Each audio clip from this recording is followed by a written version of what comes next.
এটি সবচেয়ে ছোট লস, সবচেয়ে ছোট লস।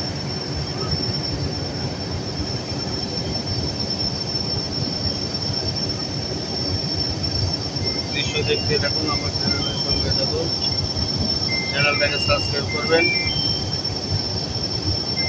আমার সোনার বাংলাদেশ ৭১ চ্যানেলটাকে সাবস্ক্রাইব করবেন। আমার ভিডিওর সাথে থাকুন, আমি আপনাদের দেখাচ্ছি সেই দৃশ্য দেখতে থাকুন।